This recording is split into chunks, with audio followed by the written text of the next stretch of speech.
যিমানখিনি এনেকুৱা কাম চলি আছে আমি ৰাইজৰ সহযোগিতা বিচাৰিছো ৰাইজে জনাব লাগে যোনে য'ত এনেকুৱা কামত আছে আমি গোটেই বস্তুটোকে নোহোৱা কৰিম কিন্তু ৰাইজক মই এটাই অনুৰোধ কৰিম যে ৰিজাৰ্ভ বেংক আৰু ৰিজাৰ্ভ বেংকৰ অনুমোদিত সংস্থাতহে যাতে নিজৰ টকা পইচা জমা কৰে নহলে বাৰে বাৰে আমি এনেকে ঠগ আৰু প্ৰবঞ্চনাৰ বলি হৈ থাকিব লাগিব সবকে যোন যোন এইটো কাম কৰিছে উইদাউট ৰিজাৰ্ভ বেংক পাৰমিশন সকলো এৰেষ্ট হ'ব কোনো মই ব্যক্তিগত কোনোবাৰ নাম ল'ব খোজা নাই কিন্তু যোনে এই কাৰবাৰটোৰ লগত জড়িত আছিল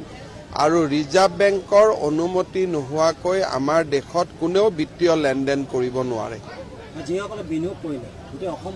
তেওঁলোকে জানি বুজি চৰকাৰক নুসুধাকৈ কাৰো লগত কথা নপতাকৈ বিনিয়োগ কৰাটো ভুল হৈছে ভৱিষ্যতে যাতে এনেকুৱা কোনেও বিনিয়োগ নকৰে তাৰ বাবে মই অনুৰোধ জনাম আৰু পুলিচে চেষ্টা কৰিব কাৰ পৰা কিমান টকা যদি উদ্ধাৰ কৰিব পাৰি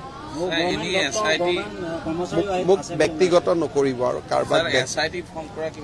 SIT বুলি কথা নাই CIDয়ে কেছটো কৰি আছে কৰি থাকিব যদি আমাক কিবা স্পেচিয়েল মানুহৰ দৰকাৰ হয় তেতিয়া SIT হ'ব গতিকে এইটো DGPয়ে সিদ্ধান্ত ল'ব কালি ডিব্ৰুগড় আমাৰ পুলিচে আমাৰ বাইট দিছে যে অন্য ষ্টেটতো এইটো মানে